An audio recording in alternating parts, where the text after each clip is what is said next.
Hello students, welcome back to Vidyasagar classes. मैं आप लोगों को जहाँ से मैंने 8.2 के मैंने आपको बताए थे कि मैं आप लोगों को कुछ सॉल्यूशंस बताऊंगी। तो 8.2 के पहले कुछ एग्जांपल है, उसमें से ये एग्जांपल है जो बहुत इम्पोर्टेंट है और काफ़ी आने के चांसेस ज़्यादा होते हैं एक्चुअली उसके। तो ये हिंदी मीडियम और इंग्लिश मीडियम दोनों में दिया गया है। एक्चुअली ये एग्जाम्पल जो है वो एग्जाम्पल नंबर 10 है उस एप्लीकेशन में, आप चाहें तो देख सकते हैं। ठीक है, तो यहाँ पे दिया गया है if sin 3a is equal to cos a minus 26 degree. ठीक है, where 3a is an acute angle, so we have to find the value of a। तो हिंदी में अगर मैं इस क्वेश्चन को बताऊं कि यदि sin 3a का मान, जो sin 3 है वो हमारा cos इसके बराबर है, cos a माइनस 26 डिग्री के बराबर है, जहाँ पे जो 3a है वो होता है हमारा, वो दिया गया है हमारा न्यून कोण है, 90 अंश से कम है। तो हमें वैल्यू निकालनी है, a हमें ज्ञात करना है। ठीक है, तो ये हमारा क्वेश्चन है। अब मैं आप लोग को बता दूँ इसके पहले कि हम लोग ये जो क्वेश्चन है ये सॉल्व करने से पहले मैं आप लोग को एक इम्पॉर्टेंट बात बताना चाहती हूँ कि एक चतुर्थांश होता है, जैसे एक क्वाड्रेटिक हम लोग जो पढ़ते हैं चतुर्थांश होता है।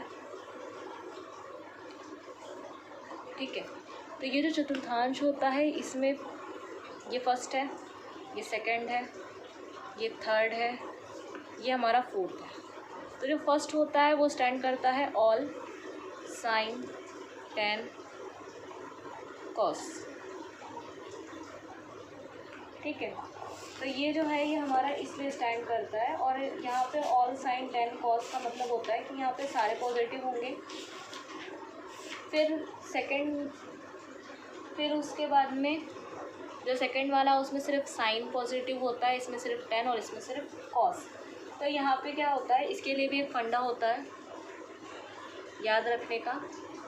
तो जो हमारा फंडा है वो है ऑल स्टूडेंट्स। अब यहाँ पे हैव जो रहता है वो हम लोग एक बनाने के लिए, सेंटेंस बनाने के लिए लगा देते हैं हैव टू कम। ये हमारा फंडा होता है, all students have to come, कि आप all students have to come, सारे स्टूडेंट्स को आना है, all students have to come. अब यहाँ पे क्या होता है कि हमारा देख सकते हैं जैसे कि ये एक लीनियर है, ये एक लाइन है हमारी।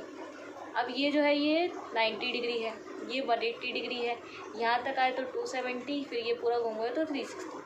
तो हमारे पास ये एंगल होते हैं। तो यहाँ पे क्या होता है, प्रथम चतुर्थांश जैसे फर्स्ट क्वाड्रेंट बोला जाता है, वहाँ पे जो हमारा थीटा होता है वो 0 से बड़ा होगा या तो 0 के बराबर होगा, और 90 से छोटा होगा या तो 90 के बराबर होगा। सेम थिंग इसमें हो जाती है कि जो हमारा थीटा होता है या तो वो 90 से छोटा होता है, मतलब बड़ा होता है, या फिर बराबर होता है, या फिर 180 से छोटा होता है, या फिर 180 के बराबर होता है। उसी तरीके से यहाँ पे हो जाता है, यहाँ पे हमारा 180 से बड़ा होगा थीटा, मतलब हमारा एंगल, या फिर 270 से छोटा होगा। ठीक है, या फिर 270 के इक्वल होगा। अब यहाँ पे 270 से या तो बड़ा होगा एंगल हमारा, या तो बराबर होगा, या फिर 360 से छोटा होगा। तो इस तरीके से हमारा ये जो रहता है इसको हम लोग डिफाइन करते हैं। अब यहाँ पे क्या होता है, हम लोग लिखते कैसे, फर्स्ट में साइन, यहाँ पे क्या है हमारा 90 है, आएगा क्या 90 माइनस थीटा, 90 माइनस थीटा, हम लोग थीटा एंगल के लिए बात कर रहे हैं। तो 90 से कम जितना भी रहेगा, यहाँ पे देखिए 90, ये जो है ये 90 एंगल है, तो यहाँ पे 90 डिग्री से कम और ये ज़्यादा, तो 90 माइनस थीटा। फिर यहाँ पे सेम इसी तरीके से होगा cos 90 minus theta, 10 90 minus theta cosec 90 minus theta sec 90 minus theta cot 90 minus theta,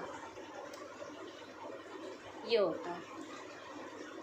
अब इसमें क्या होता है, आप एक चीज़ याद रखने वाली होती है कि जो ये इंटरचेंज आपस में होते हैं। साइन कॉस में होता है, कॉसेक सेक में होता है और टेन और कॉट एक में होते हैं। ये सब इंटरचेंज कुछ ऐसे होते हैं, ठीक है। लेकिन वो कब होते हैं, जब हमारी स्टैंडिंग लाइन होती है, जैसे हिंदी में कहते हैं खड़ी लाइन, मतलब या तो 90 या तो 270 में। अगर 90 या 270 की बात होगी तो हमारे जो ये हैं साइन कॉस में चेंज होगा, टेन कॉट में चेंज होगा, कॉसेक सेक में चेंज होगा, सेक कॉसेक में होगा, कॉट टेन में होगा और कॉस साइन में होगा। लेकिन अगर 180 या फिर 360 डिग्री की बात कर रहे हैं तो नहीं होगा, इसमें होगा खड़ी लाइन, स्टैंडिंग लाइन में जो हमारे जो एंगल्स बिलोंग करेंगे, लाई करेंगे, उसमें हमारा जो sine cos tan cosec sec cot होते हैं वो सब चेंज होते हैं। तो ये क्या होगा, इसमें सारे पॉजिटिव हैं, ऑल पॉजिटिव्स। तो यहाँ पे साइन 90 माइनस थीटा बराबर होता है हमारे कॉस थीटा के, कॉस थीटा होता है साइन थीटा के बराबर। इसी प्रकार टेन होगा हमारा कॉट थीटा के बराबर, कॉसेक सेक थीटा के, सेक कॉसेक थीटा के और कॉट टेन थीटा के। तो ये हमारा फर्स्ट के लिए है। इसी तरीके से हमारा सेकंड, थर्ड और फोर्थ के लिए भी बनता है। तो यहाँ पे सेकंड में दो बनेंगे, एक 90 प्लस थीटा के लिए बनता है और एक 180 माइनस थीटा के लिए, क्योंकि ये 90 से ज़्यादा भी है और 180 से कम भी है। फिर इसमें भी क्या होता है, 180 से ज़्यादा भी है और 270 से कम भी है, तो यहाँ पे भी दो रहते हैं। यहाँ पे 360 270 से ज़्यादा भी है और 360 से कम भी है, तो यहाँ पे भी दो रहते हैं। यहाँ पे दो दो दो हमारे थीटा जो रहते हैं वो बिलोंग करते हैं, प्रथम चतुर्थांश, द्वितीय चतुर्थांश और तृतीय चतुर्थांश। तीनों चारों के लिए हमारे जो वैल्यूज़ रहती है वो डिफरेंट रहती है। मैं आपको लास्ट में इसका एक चार्ट है मेरे पास में, मैं आपको वो दिखा दूँगी, उससे आप लोग को काफ़ी बेनिफिट मिल जाएगा। लेकिन अभी के लिए मैंने आप लोग को ये इसलिए बताया क्योंकि जो ऊपर मैंने क्वेश्चन आपको बताया न्यून कोण एक्यूट एंगल वाला, उसमें आपको ये वाला जो फॉर्मूला है साइन 90 माइनस थीटा बराबर कॉस थीटा, उसकी ज़रूरत पड़ेगी, ठीक है। तो आइए हम लोग उस क्वेश्चन में वापस आते हैं। क्वेश्चन का हम लोग सोल्यूशन देख लेते हैं। सोल्यूशन हमारा क्या है कि हम लोग को दिया गया है sign 3a is equal to, ये हमें दिया गया है, गिवन जिसे कहते हैं, ठीक है। Sign 3a is equal to हमें दिया गया है कॉस a माइनस 260 डिग्री। अब हम लोगों को पता है, सिंस वी नो डैट कि साइन थीटा यहाँ पे देखिए जो होता है वो कॉस 90 माइनस थीटा के इक्वल होता है। तो अगर इसी तरीके से थीटा की जगह पे हम लोग एंगल ले लें यहाँ पे 3a, तो वो कॉस 90 माइनस थीटा नहीं है तो यहाँ पे हम लोगों ने 3a लिया है थीटा की जगह पे, तो 3a के इक्वल हो जाएगा। साइन 3a की ये इक्वेशन हम लोग ये वाला जो वैल्यू है इसे इक्वेशन 1 दे देते हैं। इक्वेशन 1 में अगर हम लोग इस साइन 3a की वैल्यू रख देते हैं तो हमारे पास आ जाता है cos 90 minus 3a is equal to cos a minus 26।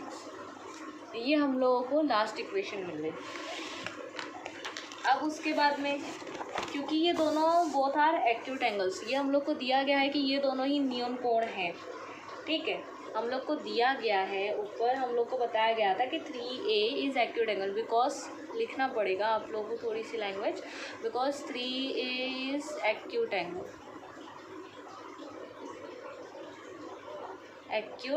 Angle या फिर 3a एक न्यून कोण है। तो क्या हो जाएगा हमारा 90 minus 3a is equal to हो जाता है a माइनस 26 के। अब इससे हम लोग सॉल्व कर लेंगे और हम लोगों को a की जो वैल्यू है वो 29 डिग्री आ जाती है, जो हम लोग को फाइंड करनी थी। हमारा क्वेश्चन यही था कि हम लोग को इस इक्वेशन से जो हम लोग को दिया गया है, इस इक्वेशन से हम लोग को we have to find a value of a का मान ज्ञात करना था। तो हम लोगों ने a की वैल्यू जो है वो निकाल दी है। इसी तरीके के कुछ सवाल एक्सरसाइज में ही, ये एग्जांपल का सवाल है जो मैंने आपको बताया, कुछ एक्सरसाइज में क्वेश्चंस हैं जिसमें आप लोगों को दिया गया है एक है tan 2a का, एक है sec 4a का, तो इस तरीके से आप लोग उसे भी सॉल्व कर लीजिएगा। सेम है, बस यहाँ पे tan की जगह पे cos और sin की बात की गई है, वहाँ पे tan की बात की गई है, tan और cot की, और उसमें sec और cosec की। तो हम लोग सेम तरीके से करेंगे और फिर इसके अंदर आप लोग को ये जो सोल्यूशन है ये मिल जाता है। और एक्सरसाइज ये आप लोग की जो मैंने आपको बताया, ये जो है ये एक्सरसाइज 8.3 में आप लोग को ये वाला क्वेश्चन जो है ये मिल जाएगा, ठीक है। अब मैंने 8.2 नहीं बताया बिकॉज 8.2 में जो भी हैं क्वेश्चंस उन सब में आप लोग को 0 से लेके 90 तक की जो वैल्यूज़ मैंने आपको बताई थी, जो पूरा चार्ट बताया था लास्ट वीडियो में, आपको वो वाले ही चार्ट की वैल्यूज़ को पुट अप करके आपको सारे क्वेश्चन जो है ना वो आपके सॉल्व करने हैं। तो आपको ऐसे क्वेश्चन 8.2 में दिए गए तो आप वो इजीली सॉल्व कर लेंगे। 8.3 में ये वाला एक क्वेश्चन था, थोड़ा ट्रिकी था, मैंने आपको बता दिया। बाकी जो होता है एक और होता है वो सवाल, वो किस तरीके से आएगा मैं आपको बता देती हूँ। अब अभी तक हम लोगों ने 0, 30, 45, 60, 90 इनके पढ़े। अब हम लोगों को क्या होता है कि हम लोगों से पूछा जाएगा बीच के कॉम्प्लीमेंट्री एंगल्स पूछे जाएंगे। तो कॉम्प्लीमेंट्री एंगल्स मीन्स क्या होंगे, ये नहीं होंगे हमारे कॉम्प्लीमेंट्री एंगल्स। कैसे होंगे, जैसे हम लोगों को पूछा जाएगा tan 65 की वैल्यू क्या है, cot 65 की वैल्यू क्या है। तो एक हमारा क्वेश्चन मैं आपको बता देती हूँ एग्जाम्पल कैसे सॉल्व करा जाएगा। tan 65 upon cot 25। अब हमें इसकी वैल्यू फाइंड आउट करनी है। We have to find out the value of tan 65 upon cot 25। लेकिन मैंने तो आप लोग को 0 से लेके 0 के बाद सीधे 30 की वैल्यू बताई। मैंने आपको 65 और 25 की वैल्यू बताई नहीं है, 25 नहीं है। 60 के बाद में सीधे 90 है, 65 नहीं है। तो हम लोग इसकी वैल्यू इसी से निकालेंगे। कैसे, वी नो दैट, अभी मैंने पीछे आप लोग को बताया फर्स्ट में क्या होता है, cot theta is equal to होता है tan 90 minus theta. cot theta is equal to tan 90 minus theta, ये होता है। अब हम लोग को थीटा की जगह पे cot में क्या दिया गया, 25 is equal to tan 90 minus 25। अब जैसे कि आप देख सकते हैं कि tan 90 में से मतलब 90 में से 25 गया तो हमारे पास tan 65 बचेगा। सो हम लोगों को कुछ नहीं करना है, इस वाली इक्वेशन में cot की वैल्यू रखनी है। cot 25 जो है वो tan 65 के इक्वल है। सो हम लोगों ने इक्वेशन में वैल्यू रख दी tan 65 upon tan 65 is equal to, अब ये कैंसिल हो जाएगा और फिर बाद में हम लोग को ये आंसर दे देगा 1। तो ऐसे ही आप लोग को ये जो बीच वाला एंगल है इनकी वैल्यू आप लोग को निकालनी है, जो कि आप लोगों को इनकी हेल्प से निकालनी है। ये जो मैंने आपको बताया है इनकी हेल्प से निकालनी है। ओके, तो ये जो एक्सरसाइज है 8.3 में आपको ऐसे क्वेश्चंस मिल जाएंगे। बाकी ये जो होंगे एक्यूट एंगल न्यून कोण वाले मिलेंगे 2। बाकी आप लोग को और कोई क्वेश्चन इनमें ऐसा नहीं है जो आप लोग ना कर पाएँ। अगर आप लोग ना कर पाएँ तो प्लीज़ मुझे कमेंट बॉक्स में एक बार बता ज़रूर दीजिएगा, तो फिर मैं आप लोग को वाला जो क्वेश्चन है उसके लिए एक अलग वीडियो बना के मैं आप लोग को सॉल्व करके बता दूँगी। बाकी आज के वीडियो के लिए बस इतना ही। 8.3 जो है वो हमारी कंप्लीट हो चुकी है। आगे का 8.4 जो एक एक्सरसाइज है और उसमें आपको कैसे सवाल आएंगे उसका पैटर्न मैं आप लोग को नेक्स्ट वीडियो में बता दूँगी। तब तक के लिए स्टे ट्यून। और ये सारे जो मैं लगा रही हूँ क्वेश्चंस जो एग्जांपल हैं वो NCERT एप्लीकेशन के द्वारा हैं, तो प्लीज़ आप उसे डाउनलोड करके अपनी स्टडीज़ को एक बार कंटिन्यू ज़रूर रखिएगा। ओके, और अगर आप लोग को मेरा वीडियो अच्छा लगा हो तो मेरे चैनल को सब्सक्राइब ज़रूर करें और मेरे वीडियो को लाइक ज़रूर करें। Thank you.